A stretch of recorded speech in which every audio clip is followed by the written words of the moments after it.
we're back here for the weekend preview for Los Alamitos Racecourse. It is the weekend of Saturday, March 11th, and now joined by Ed Burgart. Ed, first of all, welcome back. How did it feel to be back in the booth last week? I tell you what, it felt great. Michael Rowan is enjoying himself over in Australia right now. But like I told you before, Jose, when I came and filled in for Michael last November, once I walked back into that booth, it doesn't seem like it's been 3 or 3.5 years since I called a race there. Obviously, the first race or two takes a while to get readjusted to the technique and the style, but felt real comfortable. I had some great races over the weekend. We saw the trials of the Los Alamitos Oaks, 2 winners there by trainer Monty Arosa. We had the finals of the Los Alamitos Maiden Stakes. A political victory was very impressive in that race as well. And of course, the big news this weekend is the Pick 6 Carryover, more than $74,000 here on Saturday night, races 5 through 10. I anticipate the total pool to be around $250,000. So a huge Pick 6 Carryover with the traditional $2 bet where we pay on both 6 and 5 winners, 70% to those who have 6 out of 6, 30% to those who have 5 out of 6. So a good way to make a sizable in profit here if you get lucky on Saturday night. Yeah, it was a couple of surprises there along the way. I think by the time we had the last leg, it was already guaranteed that we had a carryover. So I think that favorite that got beat once, in the fifth leg of that card really sealed the deal as far as the carryover. So nearly 75,000 in the pool. Based on past history, Ed, we can get to $250,000, right? Right. I think they'll bet about close to $200,000 new money into the pool. But I'll tell you what, Jose, when I did the morning line for the entire card here on Saturday night, the Pick 6 on races 5 through 10, I have no horse under 2-1 in the morning line. I thought every race 4 or 5 horses could win. So it makes it a very, very tough Pick 6 sequence to try to find 1 or 2 horses to key on so you can spread in the other 3 or 4 legs. Yeah, I thought it was a difficult sequence. I just finished up doing all the comments there for the nightlines, doing some replay work, some workout analysis. I found, especially those first 2 to 3 legs, I thought there was a number of ways to go. So it's going to be hard to maneuver your way through that Pick 6 sequence. By the way, nice selection. You tabbed us last week on the program. That was it, the third leg of the Pick 4 that we talked about, where you liked 2 horses, and one of those prices came through at, I believe, 11-1. Yeah, Elusive Virtue, I believe, was the name of the horse who came through out of post position number 7. I thought the race set up for somebody from behind, one of the 2 closers, and of course, Elusive Virtue got there in the final strides, and that I think caused the Pick 4 to pay around $2,800. Of course, I did not play the Pick 4, but I hope anybody who used those horses might have been lucky enough to hit the other 3 legs. And I helped out a little bit too. I gave him the single to Tommy in the first leg, Ed. So if they kind of maneuvered the way with our selections in that early Pick 4 sequence, hopefully somebody connected there and that early Pick 4. Let's go and take a look at this Pick 6 sequence. We got the past performances here. It will start with race number 5 in that 10 race program. Quarter horses and thoroughbreds for this race, but it's only thoroughbreds in this spot. 1,000 yards, good allowance. And I'll glance here at the size of the field. It's an 8-horse field, Ed, and you tab the 8 at 2-1 on the outside post. So that doesn't give you, a short price favorite in this leg. I thought there was a number of ways to go in this spot. Well, I feel the same way, Jose. I think 1 Blue South is going to benefit by what should be a pretty rapid pace in here. You've got horses who like to go to the front. Solo's Call is coming off a year layoff. A horse called Unto Thee coming in from Golden Gate, who shows a tremendous amount of early speed, along with Excess of Cats. So if those 3 horses hook up early, I think somebody from off the pace likely will get the victory, and that could be 1 Blue South with Armando Aguilar, who's been facing tougher competition and coming off 2 good efforts over the track. And the horse Keith Craigmile claimed for 32,000 Sapphic Day from Mark Glatt last time out. And Sapphic Day is going to have to come from quite a ways out of it. But I think the pace scenario is going to be favorable for one of the closers. So I'm looking at the 1 and the 8 as one of the 2 likely winners here in the race number 5. Yeah, I like the inside run of Sapphic Day. When Keith Craigmile calls the service of Eric Garcia, they're usually in a very live one. I like that they're protecting this gelding off of a pretty nice 32,000 claim. So he might not have the same speed as others, but I think you gave us a good look that there's a lot of speed in this field. Like the 3 Solo's Call, even Darn Quick could break a little bit better than he did last time out. I don't expect the 4 to be that far back. Even Unto Thee for Paul Jones, who shows a bullet workout.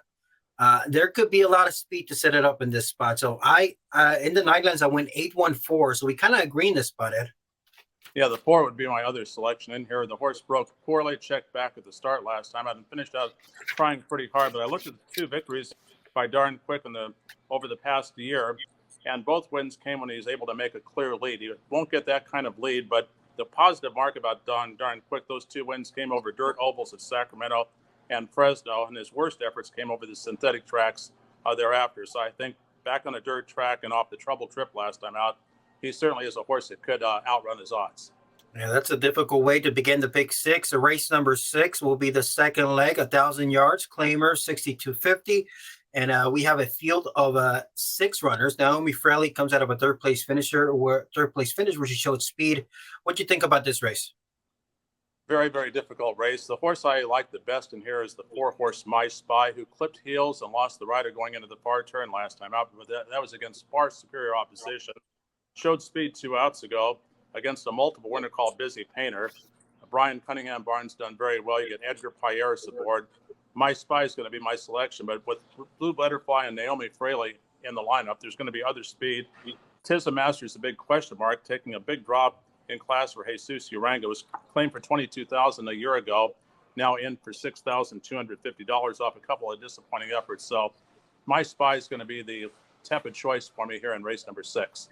Yeah, I thought it was another interesting race to get underway. I do think Brian Cunningham holds the pair of aces in this spot.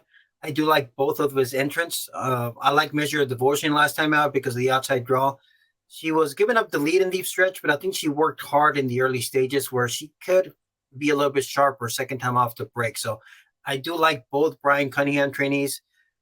I do expect the fight to take money just because of the connections, but I'm not in love with anyone in this spot. It's a difficult race. I thought every race in the pick 6 sequence practically was this way. When we'll get to the quarter horse part of the program here momentarily, races 7 through 10, but I thought every one of those races, 3 or 4 horses were main contenders. You go to the quarter horse program, start of the late pick 4, race number 7, 300 yards for the straight maidens, a field of 7. You have the two of the high profile barns here with Codename Lethal, Heath Taylor, J Perfect Deal, Monte Rosa. But also, what about El Misterio's Fire? He always seems to be in the mix of things, Ed. Yeah, El Misterio's Fire, a real quick breaker out of the gate, finished well clear of the third place runner last time out. It's the second fastest of 4 races in the distance. Definitely is one of the contenders. My only concern, Jose, the horse is becoming a perennial trial horse. Yes. Been a maiden 8 out of 9 times in the money, but no wins. I don't know if the horse is good enough, but if you're looking for a price to kind of light up the tote board, the 1 horse, Rio's Renegade, caught my eye off the videotape replay, got bumped in before the gap after breaking poorly and had to go to the far inside, showed some pretty good run past the wire, but he's facing a couple of horses coming out of the trials for the maiden stakes, Codename Lethal and J Perfect Deal, who I think are the ones to beat, but maybe for a long shot, if you want to go a little bit deeper, I would definitely throw the number 1 horse, Rio's Renegade, into the mix. I like that. I like that price. Adding Lasix for the first time as well as it wasn't that bad of an effort, as I wrote down in the replay analysis as well.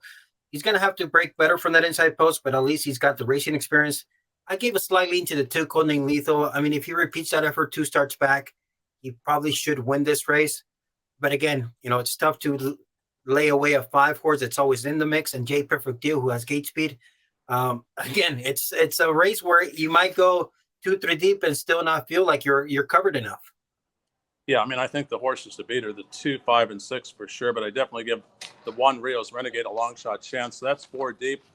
We're talking about the prior 2 races, which kicked off the pick 6, and we talked about 3 and 4 horses in each one of those races as well. So now the ticket size starts to increase. Yeah, so either we got to split a ticket, Ed, here, or we got to find some singles. Race number 8, 330 yards, quarter horse allowance event. You got a field of 6. And you can see you laid the morning line pretty close between a few of these runners. But what do you think about this race? Well, I'll tell you what, I like gambling favorite, the morning line favorite, only because I think the way the public will analyze the race, he's got the best speed figures. He's got the fastest time at the distance. At 300 yards, I just don't know if he's getting any better. Probably if I had a key on 1 horse, Jose, in the pick 6 sequence, the number 6 horse, Job Opening, who's had the rail the last 2 times out. I thought this horse was loaded with run past the wire last time. He wasn't all that badly beaten for second.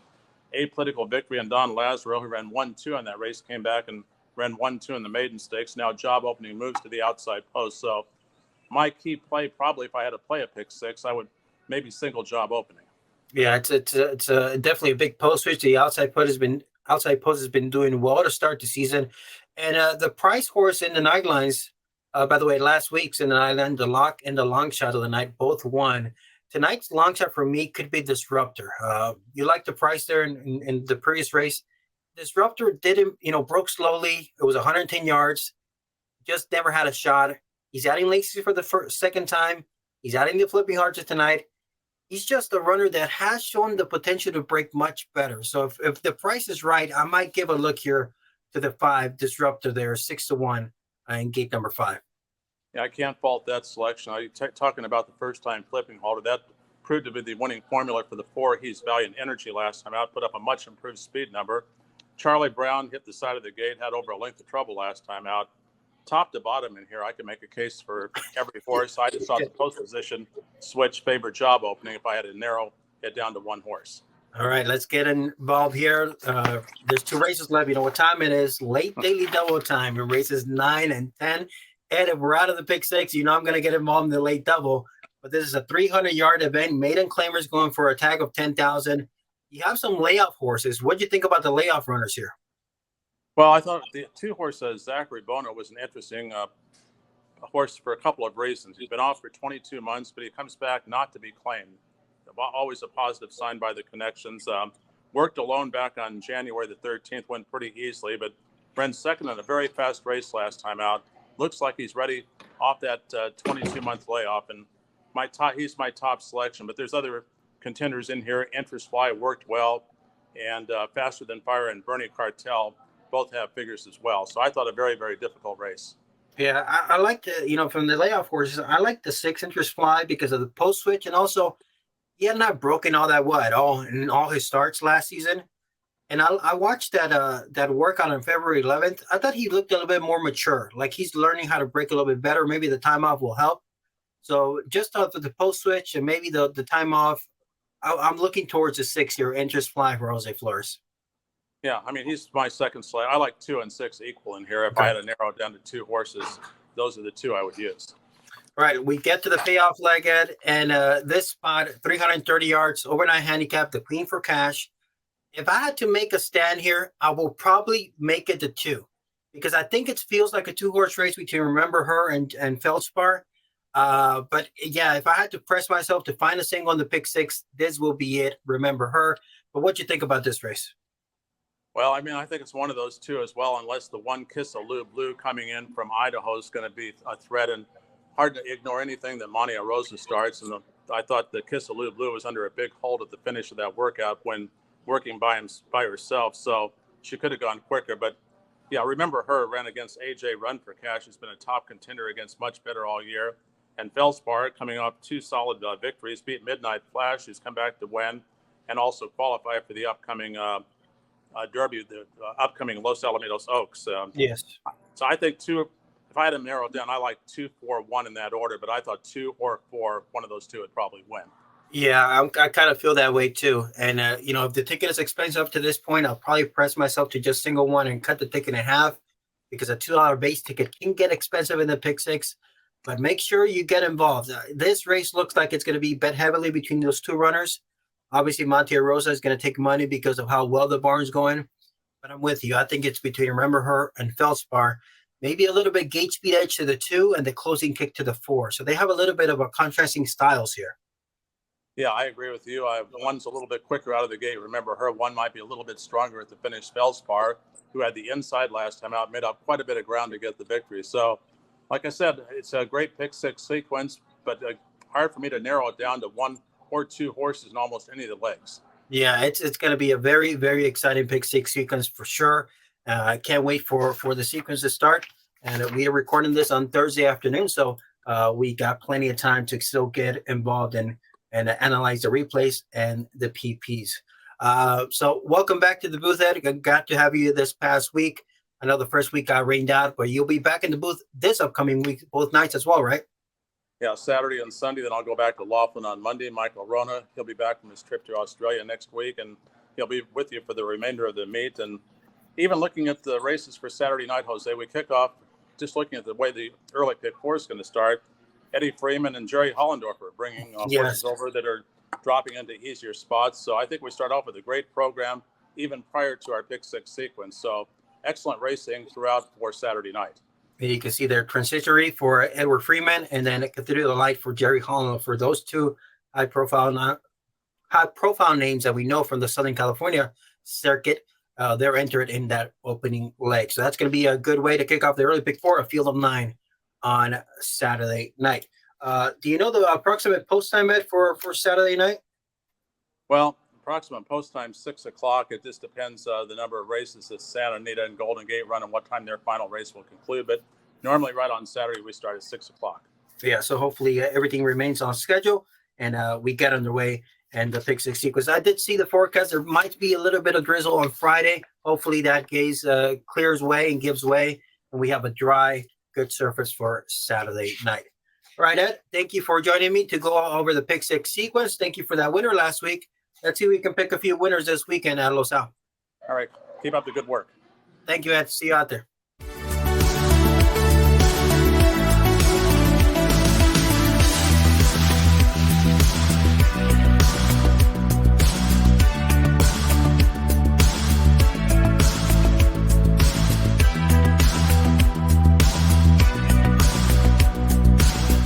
Racing fans, this Saturday night, Los Alamitos will have a pick six carryover of more than $74,000. And with the new money expected to be wagered on Saturday night, the total pool could be $250,000. Remember, Los Alamitos offers a good old-fashioned traditional $2 pick six with a 70-30 split. You can bet it's going to be a fun night of racing. It's a huge pick six carryover of over $74,000 this Saturday night at Los Alamitos. The best of racing, always at Los Alamitos.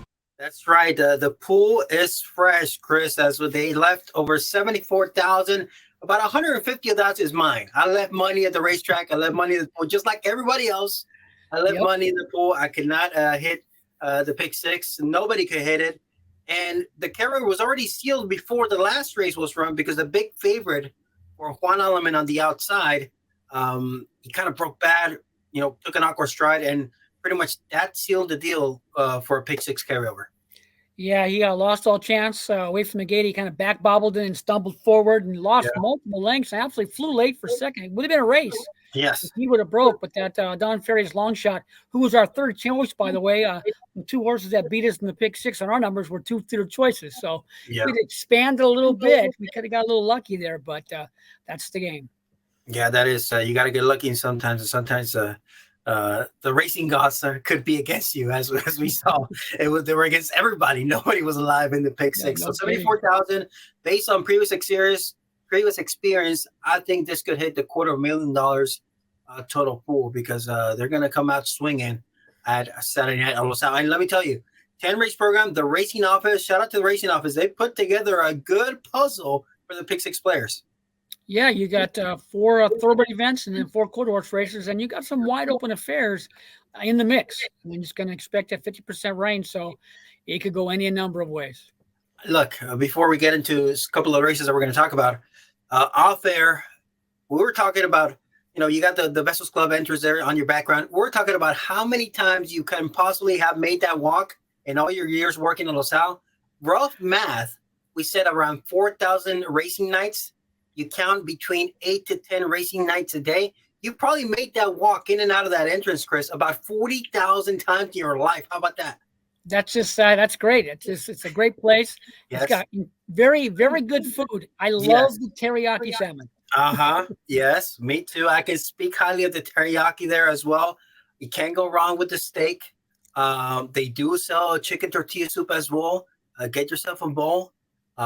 It's a great spot to be. Make sure you come on out. If you're coming out on Saturday night, come out and visit the Vessels Club. Make your reservations. You can get a great outside table with your own monitor right at the finish line. So come on and visit us at the Vessels Club at Los Al. Let's talk about a couple of races on the 10 race program. First of all, race number 8, which is the start of the final pick 3 of the night, but also part of that important pick 6 carryover. 330 yards allowance in this spot. We got a field of 6 runners with job opening on the outside at 7-2. But I know you like the likes of the one Jespe Cartel here for Valentin Zamudio. Yeah, this horse is a trouble prone deluxe, has a good amount of talent. Actually got rambunctious and broke the gate last time against quality opposition trial runners. But the prior effort running fourth, this horse did have a good amount of trouble. This horse got fractious in the gate and back bobbled and skied, lost a length in 3/4, but finished better than looked under a hole during the wire. And with everything factored in, the horse's figure was pretty good. And with a typical effort, a better getaway, the horse has a good shot there at 9-2 in the program to get in the mix for a Valentino Rubinazano to be a contender in a closely matched 8th event. Yeah, we're going to give him a line through the last racing line because he broke through the gate and never had a shot after that. But let's bring up that replay from December 31st where he was in gate number 6 in a field of 9. And he ended up finishing 4th. He was 19-1 in the spot. It was his first start after, moving to a new barn. But what did you see in the spot for Jesby Cartel? Ended up finishing 4th, gate number 6. Yeah, this horse, like I said, got a little fractiousness in the gate, kind of back bobbled and skied away from the barrier. You can see he moved his head around there prior to the gate opening up. He kind of back bobbled and skied and brushed harshly away from the gate twice. Lost a length and a quarter away from there, kind of slowing the stride. But was finishing better than look versus a long gone winner and runner-up effort. He was starting out better than look, finished pretty well under a hold that was against a good group of horses. Is a nice size runner with talent. And if he just gets away clean, he's got a good look at the outcome on my numbers, but must mind his manners in the gate and get away clean to be a contender in that closely matched 8th event. Yeah, that's going to be Jesby Cartel. And the morning line here by Ed Burgart is pretty spread out. So he's not telling you that – he's telling you that this could be a wide open event. And to be honest with you, a lot of these pick 6 races could be wide open events here. Jesby Cartel at 9-2, which I do like in that spot. I also like – actually, we're in agreement because, I'm going here to my 9 lines notes. I submitted my selections. I made the one my top pick. So we're both in agreement with the one. I made my price play Disruptor who's I think he can break better. Flippy halter, second time Lasix, a lot of things to like. Look, this race to me could go a number of different ways, Chris, but I'm liking your price on the 1, and I'm also liking the price on the 5. Yeah, on my numbers, this whole field is right there, close match, like around 1685 to 1690. And I'm going to get a look, like I said, at the rail runner. If he gets away clean, he's got a big look at the outcome there, a little bit of a price in that 8th event. Chris's picks going with Jesby Cartel there in race number 8 from that inside post. Let's go back and look at the main event on Saturday night. Race number 10, the Queen for Cash overnight handicap, 330 yards for these quarter horses. We got a field of 6. Forever Dynasty is going to round out the field on the outside. But let's start from the rail. We have a Kissalu Blue coming in for 5 Livestock Company LLC from Idaho. Idaho bred is already a stakes winner, going 350. She's going to take money because of the Monte Rosa factor. Martin is going great. Obviously a good resume for this filly, but it does look like the main contenders are going to take the most of the money for sure are going to be the 2, remember her, and the 4 Feldspar. I know you like the 4 quite a bit, right?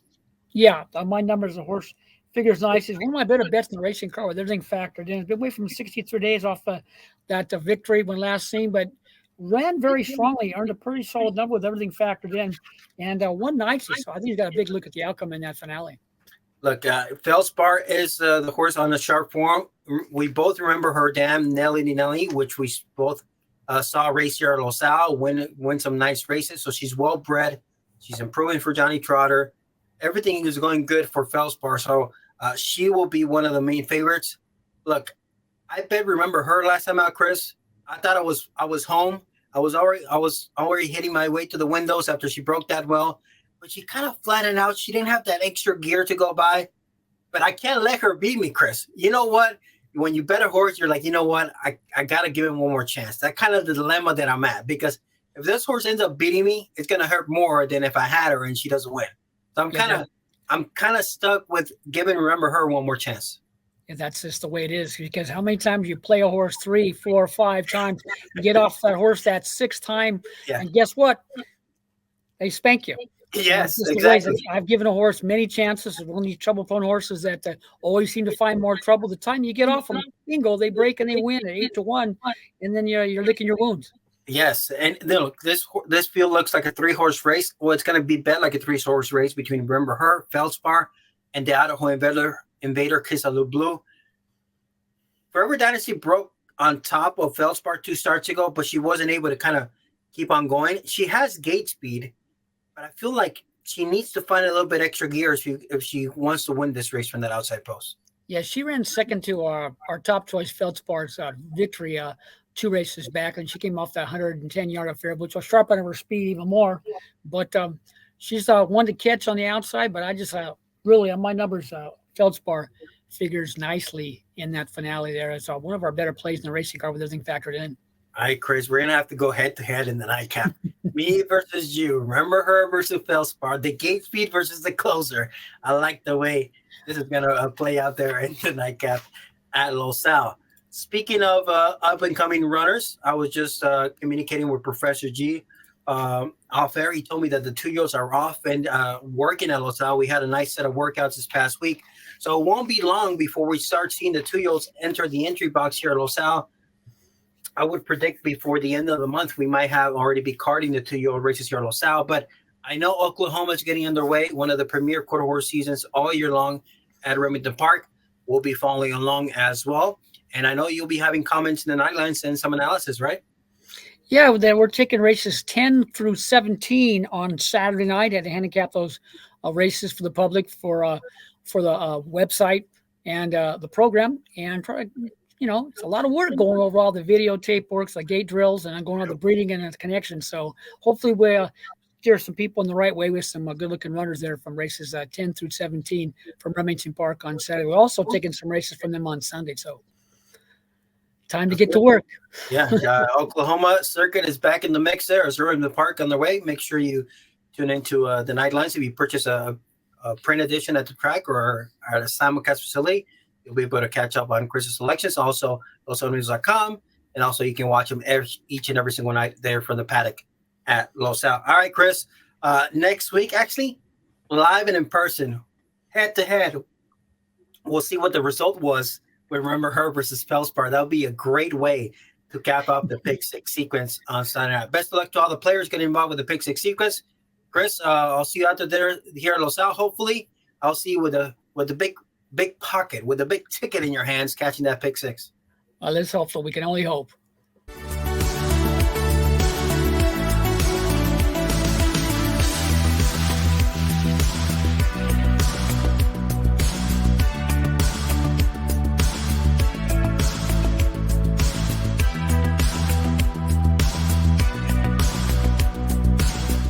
Racing fans, this Saturday night, Los Alamitos will have a Pick 6 carryover of more than $74,000. And with the new money expected to be wagered on Saturday night, the total pool could be $250,000. Remember, Los Alamitos offers a good old-fashioned traditional $2 Pick 6 with a 70-30 split. You can bet it's going to be a fun night of racing. It's a huge Pick 6 carryover of over $74,000 this Saturday night at Los Alamitos. The best of racing, always at Los Alamitos.